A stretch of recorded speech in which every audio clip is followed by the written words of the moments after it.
Hey guys, only for the Plotline after 2 weeks. We hope you guys had a good new year. Okay, so this one I'm doing Attack of the Clones. It was off of a suggestion, and or I had a suggestion for it, and obviously this movie. So I finally got one, and I'm not just doing it just because I did it. So thank you guys. And this one was actually kind of fun. Um, Sorry about the sounds in the previous videos. I had a phone, and I guess the way I was holding it, because I don't leave it on something, I guess the way I was holding it was blocking the speaker, so that's why sometimes the sound would be loud, and then sometimes it would be really soft. So hopefully that get that fixed. I have a new phone, but I decided to put it on my laundry room so I could do this video. Sorry, so I don't have a cool Star Wars background. I was actually gonna wear my Star Wars costume, but something happened to one of the weird arm sleeves, so I had to find out what's wrong with it. So I'll just post pictures of how I wore it after, or not how I wore it, but after Rise of Skywalker, because I saw it in theaters like that. So I finally lived that dream. I just didn't get to live with other people. Okay, so Attack of the Clones. We have this first part. Or, dang, I keep forgetting this. Okay, I mean, I don't know how many times I had to do this. It's not that it's a problem. I just forget to do it. So there's assassination attempt on the senator who kills a decoy, and then two Jedi Knights are hired, Anakin and Obi-Wan, on who is behind the assassination attempts, and maybe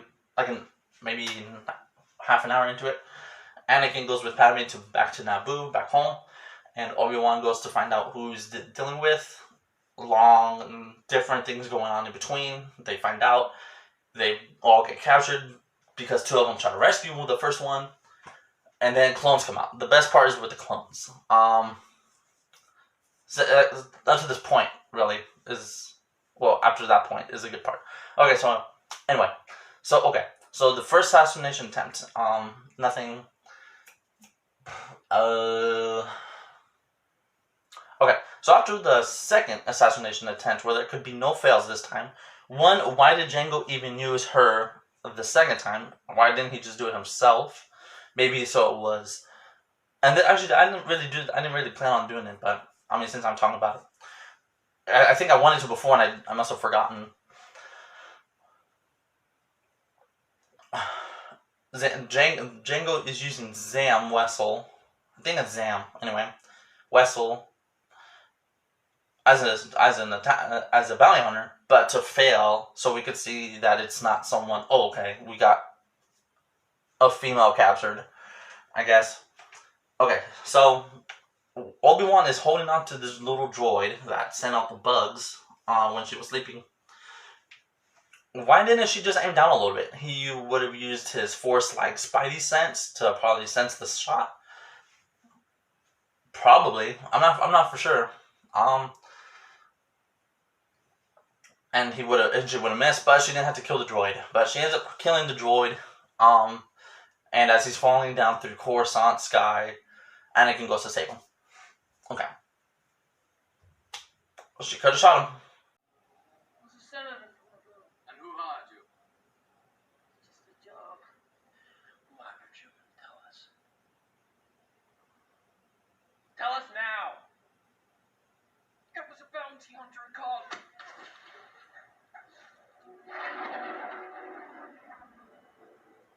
I shot him!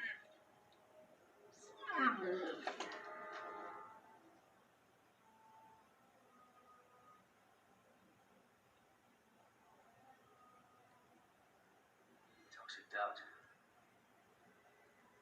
Okay, this one was brought up in a different sense. Why did a Mandalorian have to use someone else's armor? As he uses a poison dart to kill her. I haven't done actual research on it, and I'm just going to just say just because. I mean, it's not like I'm entirely wrong. Since he's not really a bounty hunter, it's theorized that he stole a bounty hunter's armor. So, and in that case, why wouldn't he want to just why wouldn't he just use other people's tech? I mean, if it makes him legit and a good bounty hunter, then I would do it or I would do it too. I mean, but maybe he did, and it worked out for him because he was with the Caminoans a lot. You can tell me what this is. Wow. What do you know? I ain't seen one of these since I was prospecting on Subterrell, beyond the outer rim. Can you tell me where it came from? Thank you. This baby belongs to them cloners. What you got here is a Camino Saber Dark. I wonder why it didn't show up in the analysis archives. She's funny little cuts on the side that give it away. Those analysis droids only focus on symbol. So this one was another suggestion by another friend, my friend Kai. Why did Dexter, who was a minor, know about a Kaminoan dart? And how did he come across one of these before to even know what it was? To tell Obi-Wan what it was. You mentioned growth acceleration. Oh yes, it's essential. Otherwise a mature clone would take a lifetime to grow. Now we can do it in half the time. I see. They are totally obedient, taking any order without question. We modified their genetic structure to make them less food-dependent than the original codes. And who was the original host? A bounty hunter from Jango Fett. And where is this bounty hunter now? Oh, please keep him here. Apart from his pay, which is considerable, Fett demands only one thing. An unaltered clone of himself. Okay, guys. So the whole reason I started doing this video, and I can't remember if I said this before, even said that before. The first suggestion that was brought up to even do this movie was, why did Jango Fett get cloned and not a Jedi? And I did the research on it, and during the research I saw the movie and I was like, okay, here are more plot lines. Doing the research was actually kind of fun. And it is from a YouTube channel. I got my source from Google Answer and a YouTube channel. So if you can't believe everything you read off the internet, then don't listen to me now. Okay, so it's kind of a long story, but I'll try to keep it short. But it was a cool video from the Lore Master, if I did not say that. And I'll try to remember to post the links in the video, the link in the video, because I think I meant to do that for Rise of Skywalker, about the Darth Plagueis and the Force Lightning, but I just forgot to. And it's not because I didn't want to, it's just because I forgot. So if I remember after this, I may eat first, but then I'll do it if I remember. So okay. So Darth Sidious wanted Dooku to go to a. He wanted Dooku to find a template for someone that was able to kill Jedi, so they could use it later for Order 66. But he also wanted Dooku at the same, I guess, meeting that he wanted to go to. He wanted Dooku to kill his old apprentice, who ended up leading the Bora Gora, and I guess it was just a tribe. I forget what type of tribe it was, but it was just by his old apprentice. So Dooku thought this was going to be he would kill two birds with one stone. So he sent out he set up like a contest to see who could kill the Bora Gora, but especially this Jedi. He sent a personal invitation to Jango Fett, because years before that, Dooku had witnessed Jango kill a ton of Jedi, most of them with his bare hands. He let Dooku live. I'm not sure why. I had to read that comic, or if there's a channel on it, but I had to read the comic. But he let him live, so he sent a personal invitation to him. So Jango takes up the offer, and he's the only one to actually do what he's was hired to do in that contest. But he didn't get the final kill. He pretty much just I can't think of the word. I'm trying to think of the word. He pretty much did everything for her except the killing blow for Dooku, but Dooku ended up using the Force choke on her and killed her herself. But he still gave the job to Jango. During the meeting, Jango was telling him about the clone army, and that's when Jango had already poisoned Dooku. And Dooku, it wasn't so bad for him. He used living force to cure himself of that poison, and that is why Jango accepted, after a long thought. Not because he wanted a son, but someone to continue his legacy, actually. And that is why Jango Fett was cloned, Or, well, let's see. He worked with the Kaminoans not only for being the clone person, but he helped their design with the armor, which is why they have a Mandalorian looking like armor, look-alike armor for the Mandalorians, the clones did, and extensive training and knowledge, and like battlefield tips basically, and in the end when it came to it on how to take down a Jedi. So that is why they used him, and he was like the Batman of the bounty hunters, I guess. He was in top physical form. He already had a good impressive streak. He was already a feared bounty hunter, which actually makes me like him more, learning that about him than what we see in the movie without knowing too much about him.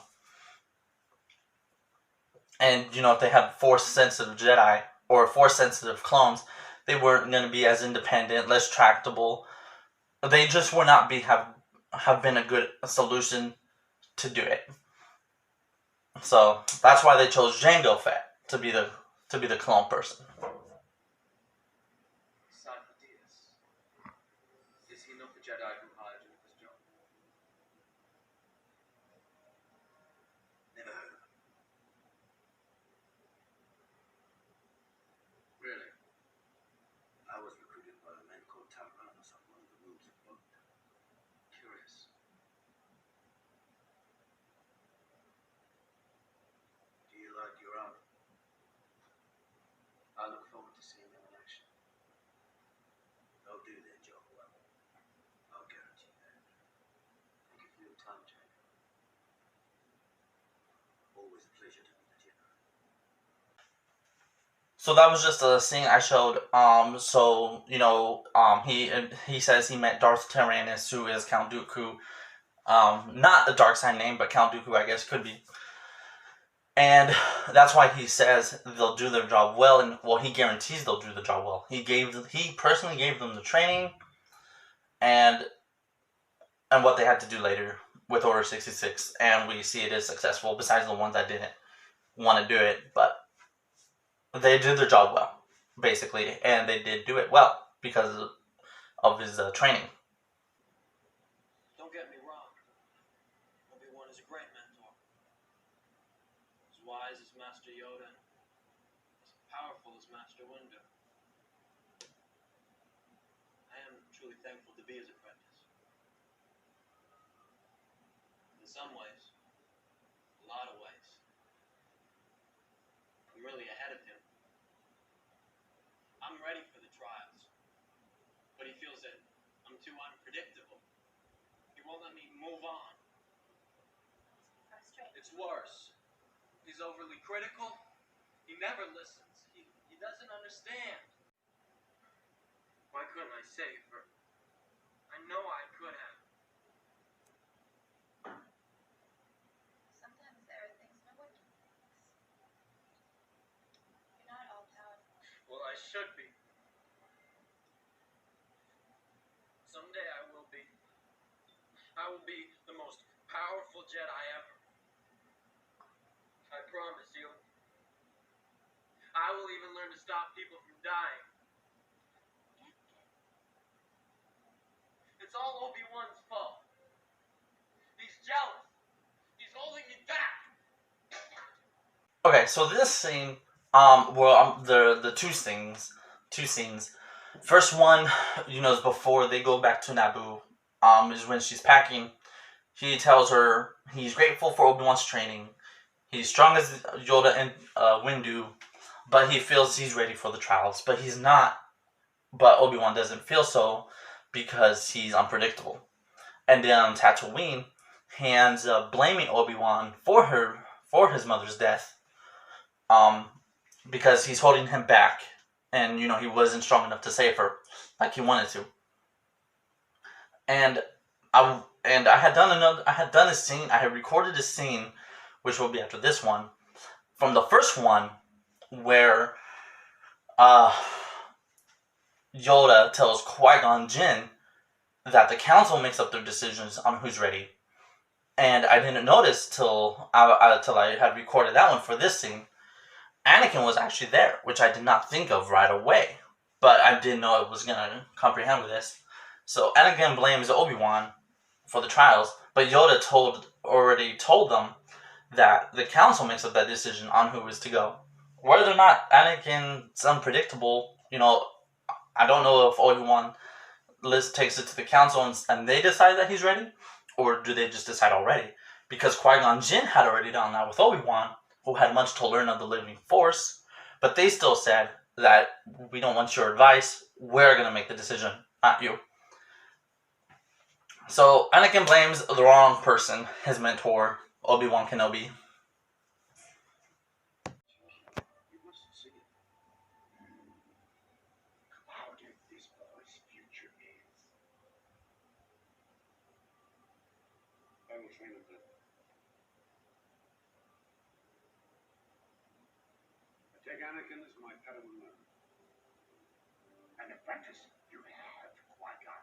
Impossible to take on second. The code forbids it. Obi-Wan is ready. I am ready to face the trials. Our own council will look in when he was ready. Don't be so sure, my young Jedi. You forget that he was once my apprentice, just as you were once his. He knew all about the corruption in the Senate, but he would never have gone along with it if he had learned the truth as I had. The truth. The truth.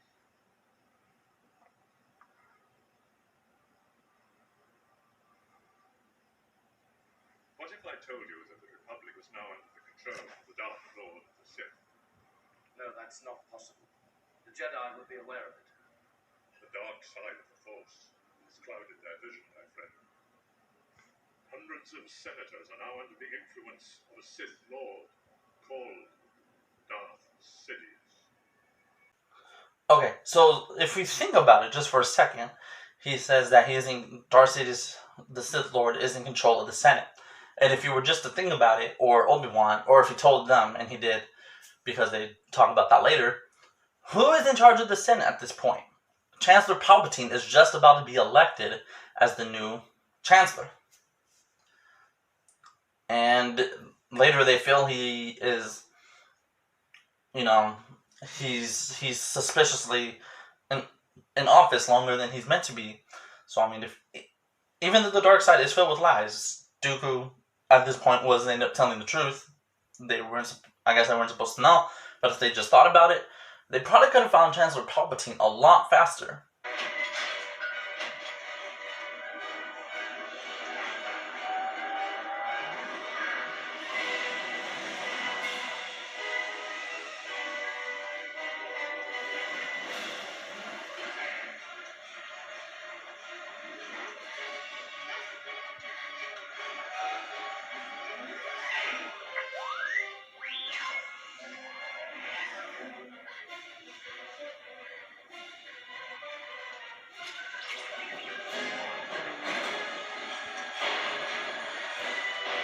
Okay, this scene. Now it's hard to really count where Padme had fallen into the drums, but I think she should have been one earlier from my calculations. But even if she's not, hers gets under the thing. The little thing opens, not even all the way, but it shows it's even there for a couple seconds. It's opened a little bit before R2 gets in place, stick this little thing in the socket there, and does a little magic to stop the machine. But we had seen in the earlier ones, like as soon as that thing goes over, the machine it goes over, opens, and right away it starts coming down. But no, with Padme, and why didn't R2 just save her a couple before? That was one. They could have been one barrel short of lava. Maybe use the lava to burn down the place from the inside. Depending how far it was gonna go. Or maybe it could destroy some machinery. I don't know. But R2D2 just had to wait until the thing was over her, and not even good timing. He wasn't even ready. She was already under. The thing opens. No fire. No lava comes out until it's about to close. No, that is one of the biggest plot lines. Just because I'm not too much of a fan of Padme.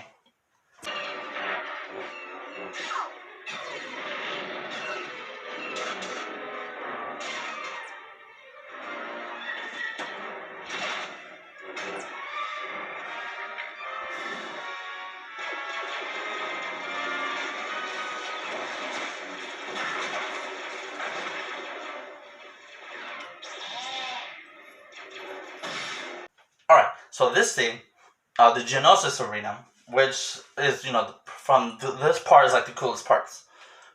Man, I'm really thirsty. Okay, so if you looked closely, and I'll try to point it out in the video. Well, I'm recording this before I do the whole video thing, so I'll try to point it out. The Jedi are in one area of the arena, like pretty much the middle, and the droids are coming out from back ends. If you're paying attention, you can see that Obi-Wan, Padme, and Anakin are on one of the monsters, and I forget one of the creatures. I forget what it is called. I can't remember what the most obvious one was, but they're on the creature close to the droids. When the droids are running out, you can see that them running to the Jedi who end up tossing the lightsabers. But if you're one of the droids or something, you could just aim right for a couple seconds, shoot the creature, shoot the two heroes and the senator. But no, you gotta let them live, apparently. And it's just, oh my goodness.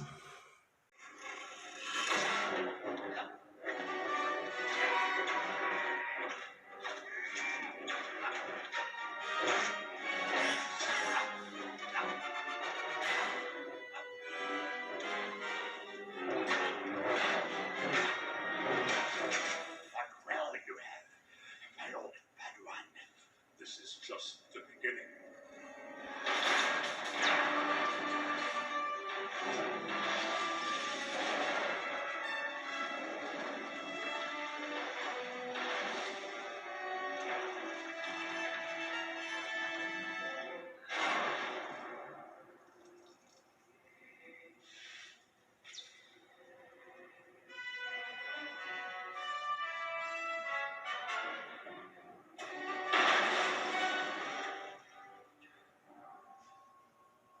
Okay, so we're just about done with the movie, so we're just about done with the episode.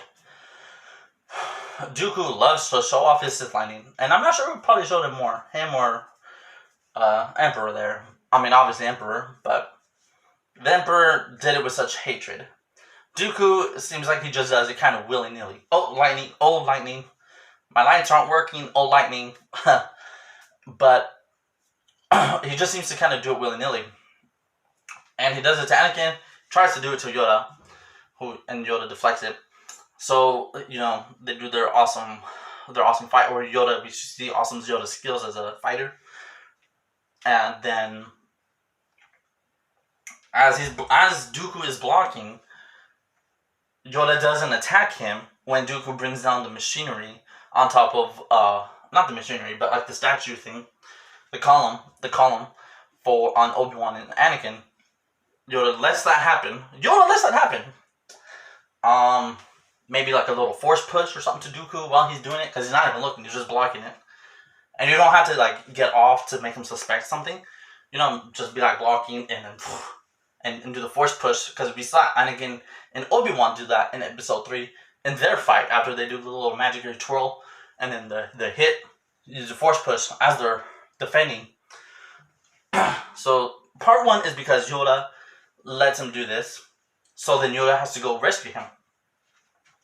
And as Dooku is retreating onto his ship, Yoda puts away his lightsaber and I don't want to say struggles lifting it, keeping it in the air and then moving it, but he does take a lot of concentration to do that. So if you were Dooku, maybe just come out of your ship, little Sith lightning, willy-nilly, on Yoda. That way you could get Yoda, have it crush the 2 Jedi Masters, and then maybe make your escape, because it's going to take Yoda a second to get back up and to get back to where he was, because Anakin went flying back, so maybe Yoda would, since he's a smaller creature. Or, I don't know, lightsaber throw, something, you could have gotten Yoda, you could have gotten the Grand Master Jedi, Yoda, and Anakin and Obi-Wan. But you didn't, you just run and escape. You could have escaped anyway if you wanted to, but you just didn't do that, did you? And in the end, it cost you your life in part 3. It cost you your hands and your life. So, I don't know, bro. That one's on you. Okay, guys. Thanks for joining us today and only for the plotline. I hope that sound was much better. at least on my end, because I have to record it on my TV, and I can't make it too loud. Can't make it too loud. I already thought it was kind of loud. Maybe it wasn't loud enough though. And watching some of the clips, it wasn't loud enough, obviously, but I thought it was loud enough on my TV. So sorry for that audio recording, but I do have the subtitles, and I'm really, really sorry about that. But hopefully it's better on my end at least. I'll maybe keep it this way. Next week, I'm not for sure what we'll have, or if we'll have something, but it should be a couple weeks, because I have like 3 planned already, and one of them I'll have to watch again to prove my points in that video. So, okay guys, thanks. May the force be with you.